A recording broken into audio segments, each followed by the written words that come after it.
Ouais, c'est vrai que dans le contenu c'était pas mal. On a plutôt bien quadrillé le terrain. On a emmerdé cette équipe de Bordeaux le plus longtemps possible. Et puis malheureusement on n'a pas su, même en première mi-temps, c'est ce que je reprochais à l'équipe, on n'a pas su ressortir les ballons proprement. On avait 2-3 opportunités de faire des contres qu'on n'a pas réussi. En deuxième mi-temps, c'était un petit peu la même chose. On a eu des contres qu'on n'a pas su bien négocier parce qu'on manquait un peu de lucidité, un peu de précision dans les dernières passes et dans le dernier geste. Et après, on a pris ce penalty. Et même après le penalty, je pense qu'on a la grosse occasion pour revenir à un partout à 5 minutes de la fin, 5-6 minutes de la fin. On n'a pas su la mettre encore. Je crois que c'est un petit peu le même scénario que beaucoup de matchs depuis quelques temps, c'est qu'on n'arrive pas à marquer. Et derrière, il suffit d'une petite erreur de placement sur le penalty pour perdre un match. Voilà, donc c'est un petit peu notre problème aujourd'hui, ce manque d'efficacité dans les dernières passes et ce manque de précision, de lucidité dans le dernier geste.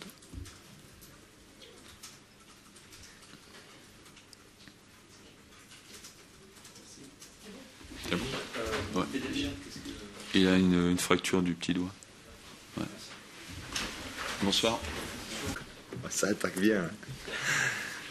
Pas comme un soulagement, comme un plaisir. Je crois que bon, on s'était dit qu'on voulait gagner absolument ce dernier match à domicile. On veut essayer de gagner nos 2 derniers matchs d'ailleurs. Mais fallait-il commencer par celui-ci? Et puis pour diverses raisons, je pense que bon, il nous fallait gagner.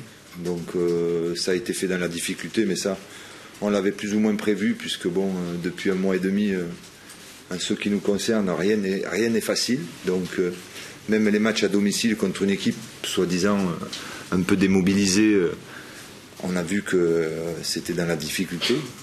Après, quand on comprend pourquoi, puisque bon, quand une équipe ne prend pas trop de risques et joue très regroupé, très bas, bon, c'est difficile de trouver des espaces, c'est difficile de les mettre en difficulté. Fallait-il encore ouvrir le score pour essayer de verrouiller un petit peu cette équipe de Sochaux? Ça a été fait. Et puis, bon, c'était une façon aussi de remercier Marouane et puis de remercier aussi le public qui à mon avis, a été très bon cette saison, a été très présent lors des matchs de championnat, mais aussi lors des matchs de Champions League. Donc, voilà, pour essayer de passer une soirée agréable, il nous fallait gagner ce match-là, ça a été fait. C'est quand même eu quelques inquiétudes sur la période, sur l'équipe adverse. Oui, mais bon, on a l'habitude, hein, c'est pas la première fois.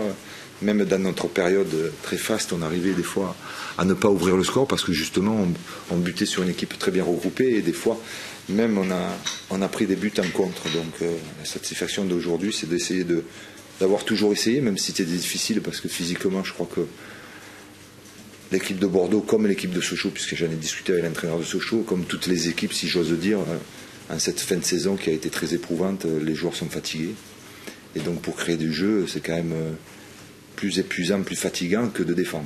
Donc ce soir Bordeaux, d'avoir des moyens physiques diminués, c'était pas la chose la plus facile. Donc en ouvrant le score sur penalty, je pense qu'on avait fait le plus dur. Et après on a marqué un très beau but de Benoît, ce qui récompense une bonne saison de ce garçon. Donc il y a des satisfactions ce soir. Vous avez allé saluer le public? C'est un adieu? Non. Comme l'année dernière, je l'ai salué. Comme il y a 2 ans, je l'ai salué. Et si, et monsieur Vautrat. Et voilà. Voilà, c'était le dernier match de la saison à domicile. Tous les joueurs sont allés saluer le public, moi y compris. Et en particulièrement pour essayer aussi de donner de la valeur à Marouane Chama, qui lui partira de Bordeaux. On va voir le dernier match, joué par Oui. Avec une oreille à Paris peut-être? Il va falloir avoir les 2 oreilles à l'âne surtout. Oui. Non, il faudra tout y mettre, puisque bon, on s'aperçoit que bon, les équipes de devant, même s'il y a eu des scores très défavorables encore ce soir, puisque bon, Montpellier a gagné. Et on est en concurrence avec Montpellier pour cette 5e place. Donc voilà, on attendra le dernier match. À nous de bien se préparer, de récupérer, d'essayer de de reprendre un petit peu de fraîcheur, parce que croyez-moi, on n'en a plus beaucoup, pour essayer d'aller s'imposer à Lens, chose qui ne sera pas facile, parce qu'eux aussi feront leur dernier match à domicile et ils voudront bien y figurer, comme nous ce soir. Vous avez quand même quelques motifs de voir votre équipe bien se comporter. Oui. De Marc, l'équipe joue plus haut. Oui. Même si Marc n'est pas dans les meilleures dispositions, vous le savez, quand on revient de blessure depuis un certain temps, on n'est pas dans les meilleures dispositions, notamment physiques. Mais c'est un garçon qui rassure les autres par sa maîtrise technique, par son sens du placement et aussi par son expérience. L'expérience, comme je vous l'ai dit, d'avoir des joueurs qui rentrent dans l'équipe et qui ont beaucoup d'expérience pour en faire profiter les autres, c'est quand même appréciable. On a pu l'apercevoir ce soir. Un mot sur Marouane, peut-être, c'était son dernier match. Il est allé lui aussi saluer le public. Oui. Marc disait que le départ de Marouane, c'était en soi une fin de cycle. Parce que l'équipe, vous aviez construit l'équipe autour de Marouane, vous parliez de... Pas que de Marouane. Ouais, de Marouane. La colonne vertébrale avec... Entre autres. C'est vrai que quand vous avez votre attaquant de pointe, il fait forcément partie de votre colonne vertébrale. C'est un garçon, je pense, qui a été d'abord formé à Bordeaux et qui a monté en puissance, franchi des paliers avec un état d'esprit quasi irréprochable toutes les années. Donc c'est un garçon qu'on apprécie dans l'équipe d'abord, dans le club certainement et aussi dans le public. Donc de le voir partir, c'est quelque chose d'émouvant, mais quand on sait qu'il va aller dans un grand club, dans un grand championnat, il y a aussi la fierté de l'avoir formé et de lui avoir permis justement de pouvoir aller dans un grand club. Chose qu'il était prêt à faire, mais qu'il n'avait pas eu certainement la possibilité l'année dernière. Cette année, ça sera le cas. C'est la fin de nos cycles, malgré tout. C'est ce que disait Marc Panus tout à l'heure. Vous savez, les cycles se finissent, il y en a d'autres qui recommencent. C'est la vie, ça. Hein. C'est la vie. Donc le football n'y échappe pas. Donc il faut faire avec. Hein. Je crois que chaque joueur, chaque groupe, chaque entraîneur débute forcément un cycle et il y a toujours une fin. Mais surtout une attente par rapport à votre cycle à vous, c'est ça qui bouleverse un peu aussi les choses et les têtes ici. Donc, qu'est-ce que vous pouvez dire sur ça justement? J'ai rien à dire là-dessus. J'ai rien à dire. Vous parlez de Benoît.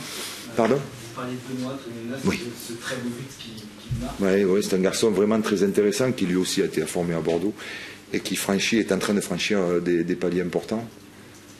Quand je suis arrivé, vous le saviez, je ne le connaissais pas. Il devait partir à Bastia.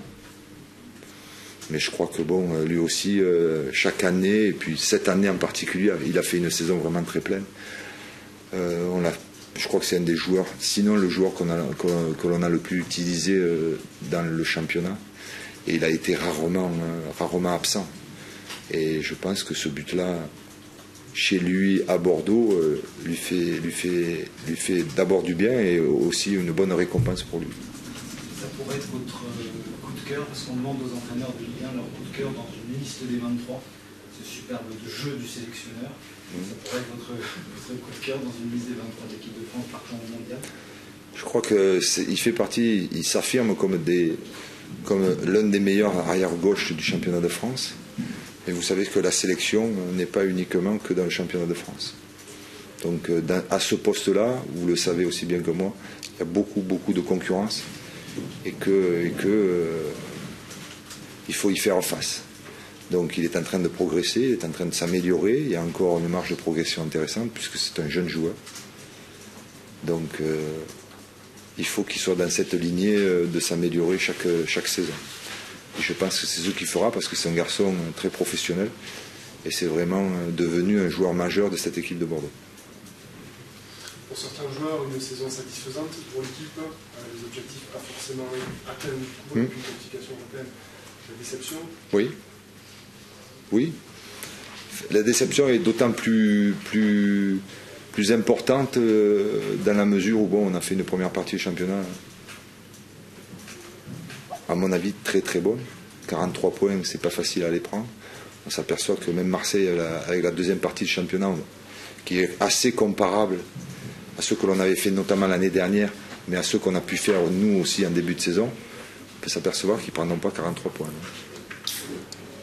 Donc voilà, le seul problème c'est que nous en deuxième partie du championnat, même si on a eu des difficultés en janvier, en février, mars avec la Champions League qui nous a fait perdre à mon avis pas mal de points, le constat que l'on peut faire, c'est le mois d'avril qui nous tue, puisqu'on prend 1 point sur 18. 1 point sur 18, vous ne pouvez pas espérer grand-chose, même quand vous avez pris 43 points. Donc ce mois d'avril nous a tués. On a été dans le trou noir et qu'on n'a pas su prendre des points, ne serait-ce qu'en prendre la moitié. Si on avait pris la moitié, on n'aurait même pas eu de soucis. On ne l'a pas fait, c'est que bon, à un moment donné, on n'a pas été capable de le faire. Ça, c'est pas sûr. Mais c'est envisageable, bien sûr, avec la position que l'on occupe. Il faut aussi regarder les 2 cas. Même en gagnant à Lens, c'est pas sûr qu'on soit qualifié pour l'Europa League, 5e. Donc c'est ça, il va falloir assumer cette saison, surtout cette fin de saison, pour repartir de l'avant, pour essayer de repartir la saison prochaine avec des objectifs et essayer de les atteindre. C'est tout, c'est le lot de toutes les équipes, ça. Sur les 3 ans de collaboration avec Bordeaux, pendant les 2 ans, on les a obtenus. Et la 3e année, on n'a pas obtenu ce qu'on voulait. Marc Planet disait que le club aurait besoin de réinvestir la saison prochaine, vous le pensez aussi, quel que soit votre avenir, vous pensez que le club aura besoin de remettre... Il faudra faire d'abord une bonne analyse complète de la saison, expliquer, car il y a des raisons rationnelles qui expliquent notre fin de saison, et faire un bilan complet, individuel, collectif, et à partir de ce bilan, essayer de mettre en place un groupe, une équipe qui permettra de Bordeaux de relever les objectifs qui seront les leurs. Alors investir, c'est un bien grand mot, mais je crois que bon, quand vous ne faites pas la Champions League et éventuellement l'Europa League, c'est bien beau de vouloir investir, mais faut-il encore trouver des joueurs qui veulent venir à Bordeaux? Des joueurs de valeur, je parle, de grande valeur, parce que si vous voulez améliorer l'équipe, il faut des joueurs de valeur, puisqu'on a un groupe de valeur. C'est bon, messieurs, dames?